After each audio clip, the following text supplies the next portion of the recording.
स्वर्गीय माता सबसे सुरक्षित शरण स्थान शीर्षक उपदेश के तहत मैं आपके साथ परमेश्वर का वचन साझा करना चाहता हूं।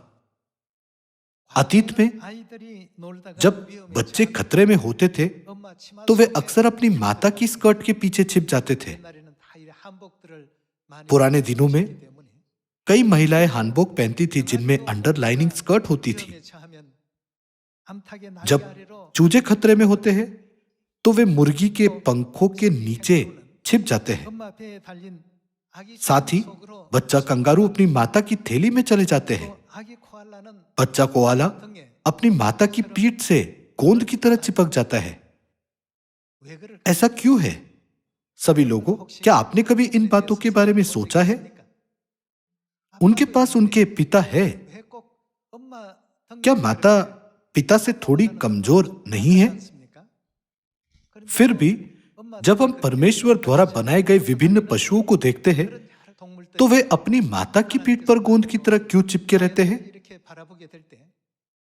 बाइबल हमें बताती है कि प्रकृति में परमेश्वर की इच्छा प्रकट होती है। जब संतान को खतरा महसूस होता है तो वे अपनी माता को पुकारते हैं।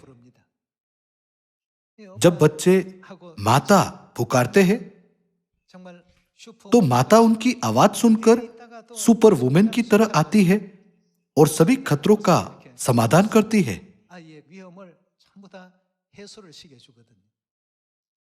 यही स्थिति छोटे बच्चों की भी है। जब खतरा आता है तो वे अपनी माता को खोजते हैं, उनके पास रहना चाहते हैं और उनकी स्कर्ट के पीछे छिप जाते हैं। जब खतरनाक पशु आते हैं तो चूजे अपनी माता की ओर दौड़ते हैं और उनके पंखों के नीचे छिप जाते हैं। यहां तक कि अगर एक बड़ा कुत्ता भी उन पर झपटता है तो माता उग्र हो जाती है और सोचती है, यदि तुमने कभी मेरे बच्चे पर उंगली उठाई तो मैं तुम्हें जाने नहीं दूंगी। हमें इस तथ्य के माध्यम से आत्मिक पहलू को समझने की जरूरत है कि कोई भी पशु उनकी माता के सख्त स्वरूप के कारण चूजों के पास जाने की हिम्मत नहीं कर पाता। माता सबसे सुरक्षित शरण स्थान क्यों है? आज आइए देखें कि बाइबल हमें क्या बताती है। बाइबल कहती है कि अब संकट का युग है। साथ ही विभिन्न स्थितियों को देखते हुए युद्ध लगातार छिड़ रहे हैं।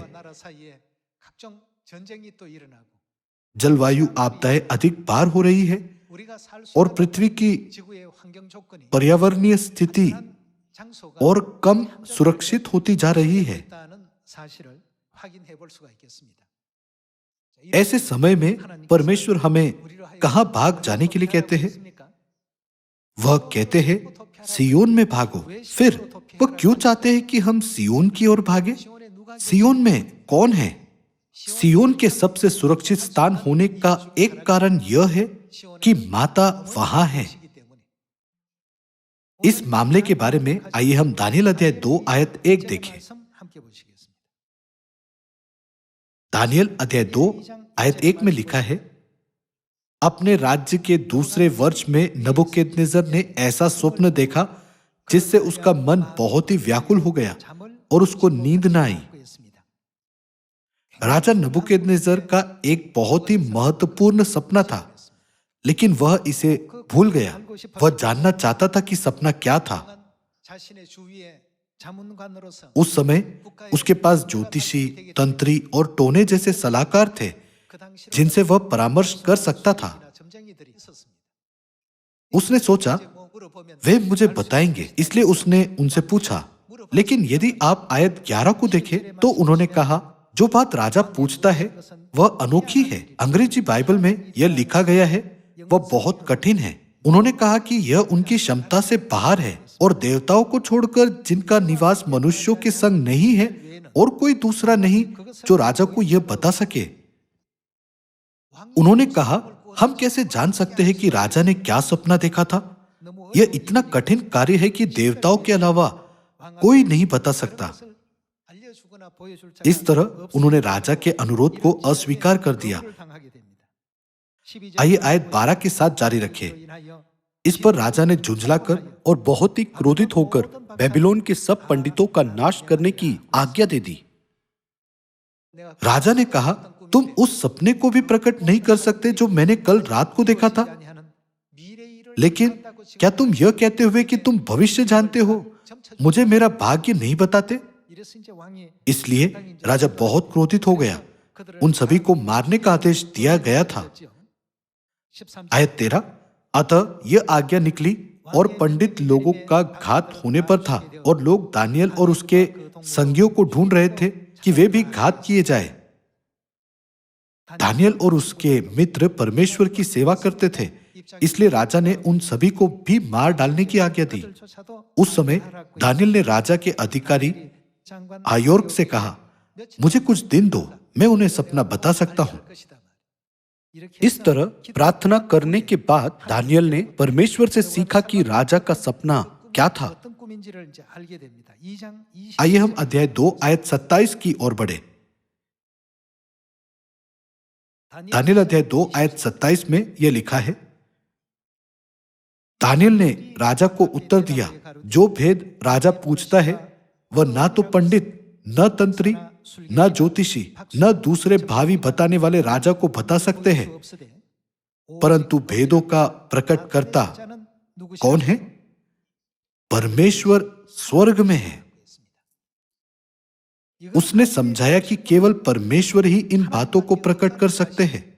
तब इस युग में सबसे सुरक्षित शरण क्या है? एक सुरक्षित आश्रय खोजने के लिए संसार में लोग इस आशा के साथ अपना धन, संबंध और शक्ति का उपयोग करते हैं कि वे एक खतरनाक स्थिति उत्पन्न होने पर सबसे सुरक्षित आश्रय में भाग जाएंगे।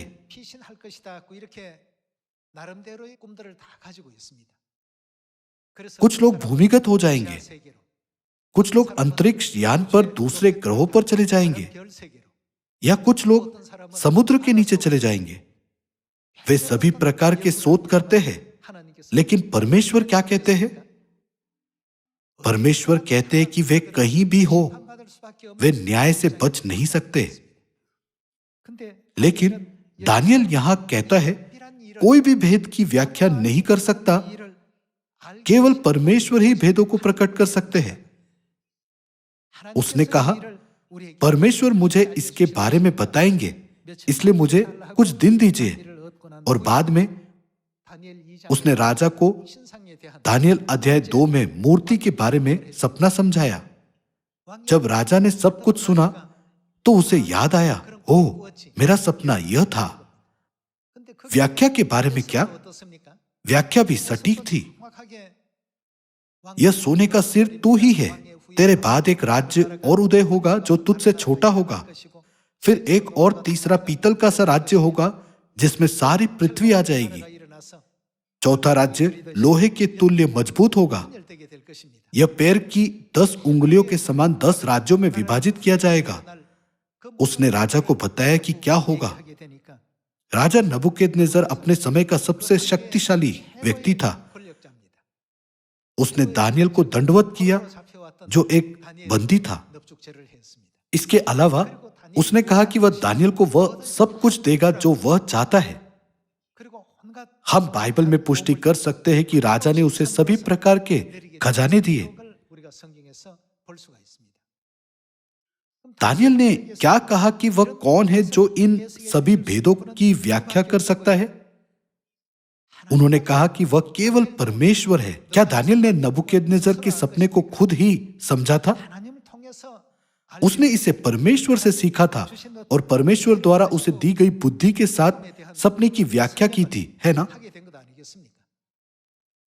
फिर आज हमारे लिए सबसे सुरक्षित शरण स्थान कहां है? केवल परमेश्वर ही हमें बता सकते हैं। संसार इसे नहीं जानता। वे एक ही बाइबल पढ़ते हैं लेकिन इसे नहीं समझते। लेकिन ये सब हमें कौन सिखाता है? क्या हमने यह विषय वस्तु इसलिए नहीं सीखी क्योंकि परमेश्वर ने हमें बताया? आइए हम मत्ती अध्याय 13 आयत 10 देखें। चेलों ने पास आकर उससे कहा, तू लोगों से दृष्टांतों में क्यों बातें करता है? आयत 11, उसने उत्तर दिया, तुमको स्वर्ग के राज्य के भेदों की समझ क्या की गई है? दी गई है। जैसे परमेश्वर ने दानियल को दिखाया, वैसे ही वह हमें भी सब कुछ दिखाते हैं। उसने दानियल को राजा नबूकदनेस्सर के सपने और उसकी व्याख्या के बारे में बताया। तुमको स्वर्ग के राज्य के भेदों की समझ दी गई है, पर दूसरों के बारे में क्या? उनको नहीं। सबसे सुरक्षित शरण स्थान क्या है? बहुत से लोग इसका उत्तर खोजने की कोशिश करते हैं, लेकिन इसका उत्तर केवल कौन हमें बता सकता है? इसका उत्तर केवल परमेश्वर ही हमें बता सकते हैं।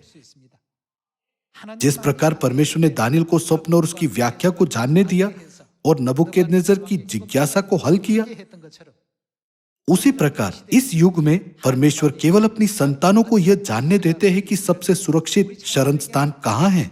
उन्होंने कहा, मैंने यह तुम्हें बताया है, लेकिन दूसरों को नहीं। तुमको स्वर्ग के राज्य के भेदों की समझ दी गई है, पर उनको नहीं। आयत 12, क्योंकि जिसके पास है उसे दिया जाएगा और उसके पास बहुत हो जाएगा, पर जिसके पास कुछ नहीं है, उससे जो कुछ उसके पास है वह भी ले लिया जाएगा। मैं उनसे दृष्टांतों में इसलिए बातें करता हूं कि वे देखते हुए, लेकिन क्या होता है, नहीं देखते, और सुनते हुए नहीं सुनते और नहीं समझते।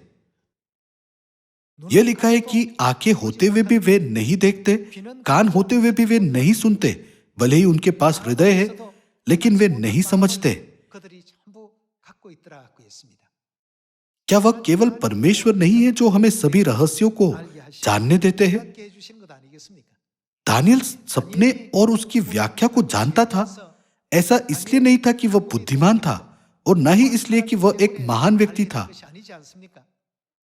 दानियल ने सपने को प्रकट करने से पहले अपने दोस्तों के साथ परमेश्वर से प्रार्थना की, हम ये नहीं जानते, पिताजी कृपया हमें इन सभी बातों के बारे में बताइए।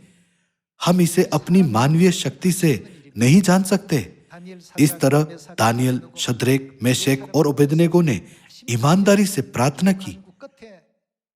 अंत में परमेश्वर ने उन्हें स्वप्न और व्याख्या को जानने दिया, ताकि मूर्तियों की पूजा करने वाले अन्य जाति देश बेबीलोन में परमेश्वर की महिमा को बढ़ाने के लिए एक महान कार्य किया जा सके। यहां तक कि वह व्यक्ति भी जिसके पास धर्मशास्त्र में डॉक्टरेट की उपाधि है, या एक पादरी जिसने बहुत वर्षों तक अभ्यास किया है, वह स्वयं से बाइबल को नहीं समझता है ना? हमें कौन बताएगा? इसलिए यूहन्ना अध्याय 6 आयत 45 में यीशु कहते हैं, कोई मेरे पास नहीं आ सकता जब तक कि उसे परमेश्वर द्वारा सिखाया नहीं जाता। मेरे पास आने का मार्ग स्वर्ग के रहस्यों से बना है। जिस किसी ने पिता से सुना और सीखा है, वह मेरे पास आता है। तब हमें अपने आप से पूछना चाहिए, इस युग में सबसे सुरक्षित शरण स्थान कहां है? नूह के जहाज के समान स्थान कहां है? यदि हम स्थान के संदर्भ में बोलते हैं तो हम कहते हैं सियोन, लेकिन वह स्थान स्वयं हमारी सुरक्षा की गारंटी नहीं दे सकता। सियोन में कौन है जो हमारी आत्माओं की रक्षा करते हैं? क्या ये पिता परमेश्वर और माता परमेश्वर नहीं है? इसलिए परमेश्वर ने कहा, सियोन के मार्ग में झंडा खड़ा करो, अपना सामान बटोर के भागो, खड़े मत रहो, क्योंकि मैं उत्तर की दिशा से विपत्ति और सत्यानाश ले आया हूं। जब संकट का ऐसा समय आता है तो हमें सियोन में किसे खोजना चाहिए? हमें स्वर्गीय माता को खोजना चाहिए। क्या यह खोया हुआ टुकड़ा नहीं है जिसे परमेश्वर ने छिपाया है? इसके द्वारा आज आइए हम सत्य के वचनों पर करीब से नजर डालें। इस युग में सबसे सुरक्षित शरण स्थान स्वर्गीय माता है। आइए हम जकरिया अध्याय 14 पर जाएं। परमेश्वर हमें बता रहे हैं कि निकट भविष्य में पृथ्वी पर किस तरह की विपत्ति आएगी। अध्याय 14 आयत 12, जितनी जातियों ने यरूशलेम से युद्ध किया है, उन सबों को यहोवा ऐसी मार से मारेगा कि खड़े खड़े उनका मांस सड़ जाएगा, और उनकी आंखें अपने गुल्लकों में सड़ जाएगी और उनकी जीभ उनके मुंह में सड़ जाएगी। उस समय यहोवा की ओर से उनमें बड़ी गड़बड़ाहट पैठेगी और वे एक दूसरे के हाथ को पकड़ेंगे और एक दूसरे पर अपने अपने हाथ उठाएंगे। यहूदा भी यरूशलेम से लड़ेगा और सोना, चांदी, वस्त्र आदि चारों ओर की सब जातियों की धन संपत्ति उसमें बटोरी जाएगी और घोड़े, खच्चर, ऊंट और गधे वरन जितने पशु उनकी छावनियों में होंगे वे भी ऐसी ही बीमारी से मारे जाएंगे। यह वह विपत्ति है जो पूरी पृथ्वी पर आएगी। उनकी आंखें अपने गुल्लकों में सड़ जाएगी और उनकी जीभ उनके मुंह में सड़ जाएगी। उन्होंने उस विपत्ति का उल्लेख किया जो न केवल मनुष्यों पर बल्कि पशुओं पर भी आएगी। आइए हम सपन्या अध्याय 1 खोले। आइए हम सपन्या अध्याय 1 आयत 2 देखें। मैं धरती के ऊपर से सबका अंत कर दूंगा, यहोवा की यह वाणी है। मैं मनुष्य और पशु दोनों का अंत कर दूंगा। मैं आकाश के पक्षियों और समुद्र की मछलियों का और दुष्टों समेत उनकी रखी हुई ठोकरों के कारण का भी अंत कर दूंगा। मैं मनुष्य जाति को भी धरती पर से नष्ट कर डालूंगा, यहोवा की यही वाणी है। आइए हम आयत 14 पर जाए। सपन्या अध्याय 1 आयत 14। यहोवा का भयानक दिन निकट है, वह बहुत वेग से समीप चला आता है। यहोवा के दिन का शब्द सुन पड़ता है, वहां वीर दुख के मारे चिल्लाता है। वह रोष का दिन होगा, वह संकट और सकेती का दिन, वह उजाड़ और विनाश का दिन, वह अंधेर और घोर अंधकार का दिन, वह बादल और काली घटा का दिन होगा। वह गढ़ वाले नगरों और ऊंचे गुम्मटों के विरुद्ध नरसिंगा फूंकने और ललकारने का दिन होगा। मैं मनुष्यों को संकट में डालूंगा और वे अंधों के समान चलेंगे, क्योंकि उन्होंने यहोवा के विरुद्ध पाप किया है। उनका लहू धूलि के समान और उनका मांस विष्ठा के समान फेंक दिया जाएगा। यहोवा के रोष के दिन में ना तो चांदी से उनका बचाव होगा और ना सोने से, क्योंकि उसके जलन की आग से सारी पृथ्वी, मतलब पूरी दुनिया भस्म हो जाएगी। वह पृथ्वी के सारे रहने वालों को घबराकर उसका अंत कर डालेगा। यहां परमेश्वर के अंतिम न्याय के बारे में अभिलेखित है। आइए हम मलाकी अध्याय 4 पर जाएं। अध्याय 4 आयत 1 में लिखा है, क्योंकि देखो वह धधकते भट्टे का सा दिन आता है, जब सब अभिमानी और सब दुराचारी लोग अनाज की खूंटी बन जाएंगे, और उस आने वाले दिन में वे ऐसे भस्म हो जाएंगे कि उनका पता तक न रहेगा। सेनाओं के यहोवा का यही वचन है। परंतु तुम्हारे लिए जो मेरे नाम का भय मानते हो, धर्म का सूर्य उदय होगा और उसकी किरणों के द्वारा तुम चंगे हो जाओगे और तुम निकलकर पाले हुए बछड़ों के समान कूदोगे और फांदोगे। यहां यह कहता है, क्योंकि देखो वह धधकते भट्टे का सा दिन आता है। सपन्या अध्याय 1 में यह कहता है, मैं मनुष्य और पशु दोनों का अंत कर दूंगा। जकरिया अध्याय 14 में यह कहता है, उनकी आंखें अपने गुल्लकों में सड़ जाएगी और उनकी जीभ उनके मुंह में सड़ जाएगी, और घोड़े, खच्चर, ऊंट और गधे वरन जितने पशु उनकी छावनियों में होंगे वे भी ऐसी ही बीमारी से मारे जाएंगे। जब हम आग के द्वारा अंतिम न्याय के बारे में इन भविष्यवाणियों की जांच करते हैं, तो उस विपत्ति में जहां मुंह में जीभ सड़ जाती है और आंखें गुल्लकों में सड़ जाती है, और सपन्या 1 जहां यह कहता है, मैं मनुष्य और पशु दोनों को, यहां तक कि समुद्र की मछलियों को भी मिटा दूंगा, तो क्या हमें सबसे सुरक्षित जगह की तलाश नहीं करनी चाहिए? जिस तरह नूह के समय में जहाज सुरक्षित शरण स्थान था, उसी तरह क्या सियोन वह स्थान नहीं है जिसे हमें इस युग में खोजना चाहिए? सियोन एक सुरक्षित जगह क्यों है? वहां कौन है? क्या भजन संहिता अध्याय 132 नहीं कहता कि परमेश्वर ने सियोन को चुना है और उन्होंने इसे अपने निवास के लिए चाहा है? दूसरे शब्दों में, यह परमेश्वर का घर है। फिर यह सुरक्षित क्यों है? वहां कौन है? क्या पिता परमेश्वर और माता परमेश्वर वहां निवास नहीं कर रहे हैं? पिता और माता अपनी संतानों को क्या करने के लिए कहते हैं? जब हम ऐसी विपत्तियों को महसूस करते हैं, तो वे हमें बिना देर किए कहां भागने के लिए कहते हैं? आइए हम यिर्मयाह अध्याय 4 पर जाएं। अध्याय 4 आयत 5 में लिखा है, यहूदा में प्रचार करो और यरूशलेम में यह सुनाओ, पूरे देश में नरसिंगा फूको, गला खोलकर ललकारो और कहो, आओ हम इकट्ठे हो और गढ़ वाले नगरों में जाए।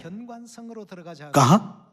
सियोन के मार्ग में झंडा खड़ा करो, अपना सामान बटोर के भागो, खड़े मत रहो, क्योंकि मैं उत्तर की दिशा से विपत्ति और सत्यानाश ले आया हूं। एक सिंह अपनी झाड़ी से निकला, जाति जाति का नाश करने वाला चढ़ाई करके आ रहा है। यह लिखा है कि जो संसार को नाश करने वाला है वह चढ़ाई करके आ रहा है। जब ऐसी स्थिति उत्पन्न होती है तो परमेश्वर हमें तुरंत कहां जाने के लिए कहते हैं? वह हमें बिना देर किए सियोन भाग जाने के लिए कहता है। फिर यदि हम सुरक्षित स्थान को जानते हैं तो क्या हमें वहां अकेले ही जाना चाहिए?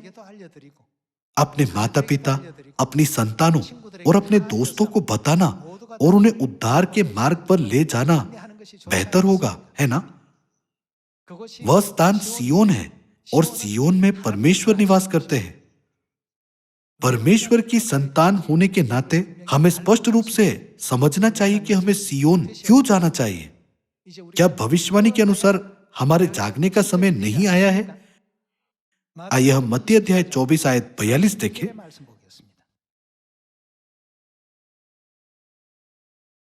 आयत 42 कहता है, इसलिए जागते रहो, क्योंकि तुम नहीं जानते कि तुम्हारा प्रभु किस दिन आएगा। परंतु यह जान लो कि यदि घर का स्वामी जानता होता कि चोर किस पहर आएगा तो जागता रहता और अपने घर में सेंध लगने न देता। इसलिए तुम भी तैयार रहो, क्योंकि जिस घड़ी के विषय में तुम सोचते भी नहीं हो उसी घड़ी मनुष्य का पुत्र आ जाएगा। यीशु ने अध्याय 24 और 25 में जोर देकर कहा, जागते रहो, सो मत। यदि हम सो रहे हैं तो हम यह सोचकर इस संसार से बह जाएंगे। संसार में ऐसा करना ठीक है ना? यह संसार के मानकों के अनुसार ठीक हो सकता है, लेकिन यह उन लोगों के लिए उपयुक्त नहीं है जो स्वर्ग जा रहे हैं। इसलिए हमारा मानक क्या होना चाहिए? हमें उन्हें परमेश्वर के राज्य के साथ जोड़ना चाहिए। हमें संसार के मानकों के अनुसार नहीं जीना चाहिए, लेकिन अपने आप को उन लोगों के मानकों के साथ संरेखित करना चाहिए जो परमेश्वर के राज्य में रहते हैं। अध्याय 24 आयत 45। अतः वह विश्वास योग्य और बुद्धिमान दास कौन है जिसे स्वामी ने अपने नौकर चाकरों पर सरदार ठहराया कि समय पर उन्हें भोजन दे? धन्य है वह दास जिसे उसका स्वामी आकर ऐसा ही करते पाए। मैं तुमसे सच कहता हूं, वह उसे अपनी सारी संपत्ति पर अधिकारी ठहराएगा। परंतु यदि वह दुष्ट दास सोचने लगे कि मेरे स्वामी के आने में देर है और अपने साथी दासों को पीटने लगे और पियक्कड़ों के साथ खाए पिए, इसका मतलब है कि उसने अपना काम नहीं किया। हम नई वाचा की संतानों को नई वाचा का परिश्रम पूर्वक प्रचार करना चाहिए, लेकिन कभी कभी हम अपना काम करने में विफल हो जाते हैं और कुछ व्यर्थ काम करते हैं। आयत 50। तो उस दास का स्वामी ऐसे दिन आएगा जब वह उसकी बाट न जोता हो और ऐसी घड़ी जिसे वह न जानता हो, तब वह उसे भारी ताड़ना देगा और उसका भाग कपटियों के साथ ठहराएगा। वहां रोना और दांत पीसना होगा। क्योंकि ये चीजें हो सकती है, इसलिए स्वर्गीय पिता और स्वर्गीय माता हमसे क्या कहते हैं? वे कहते हैं, जागते रहो, सावधान रहो। हमें इस युग को जानना चाहिए। जब ऐसी खतरनाक स्थिति उत्पन्न होती है तो हमें सबसे सुरक्षित स्थान यानी स्वर्गीय माता यरूशलेम की बाहों में जाना चाहिए। कोआला अपनी माता की पीठ से चिपके रहते और कभी नहीं गिरते। कंगारू अपनी माता की थैली के अंदर ही छिपे रहते हैं। कोई और जगह नहीं है जहां वे शांति से रह सके। जब हम छोटे थे तो हमारी माताएं बाहर कपड़े धोती थी और हम उनके पीछे छिप जाते थे। फिर अगर एक क्रूर कुत्ता भी आ जाए तो भी हम नहीं डरते थे। हमारे पास बचपन की ऐसी यादें हैं। क्या यही कारण नहीं है कि स्वर्गीय माता हमारे साथ है? इसलिए आइए हम अपने आसपास के लोगों को यरूशलेम माता के बारे में तुरंत सूचित करें। ऐसा करने से हम दूसरों के लिए सियोन में शीघ्र लौटने के लिए कई मार्ग खोल सकते हैं। मुझे आशा है कि स्वर्गीय माता के माध्यम से सभी स्वर्गीय परिवार के सदस्य प्रचुर मात्रा में आत्मिक ऊर्जा से भर जाए और सुसमाचार का प्रचार करने में किसी भी चीज की कमी न रखे। हम खुश लोग हैं क्योंकि हमारे पास स्वर्गीय माता है। माता के बिना दुनिया ऐसी दुनिया है जहां जीवन नहीं है, है ना? यदि माता नहीं है तो चाहे वह पशु, पौधे या मछली हो, वो संसार बिना जीवन का संसार है। यह किसकी इच्छा है? यह परमेश्वर की इच्छा है जिन्होंने सभी चीजों को बनाया है। इसे देखकर हम वास्तव में आशीषित हैं। हम खुश हैं क्योंकि हमारे पास स्वर्गीय माता है। किसी भी कठिन परिस्थिति में हमें हमेशा स्वर्गीय पिता और स्वर्गीय माता से प्रार्थना करनी चाहिए। मुझे आशा है कि सभी स्वर्गीय परिवार के सदस्य अपने प्रेम के मार्ग को कभी नहीं भूलेंगे। मैं आज के उपदेश को समाप्त करूंगा। आपका बहुत बहुत धन्यवाद।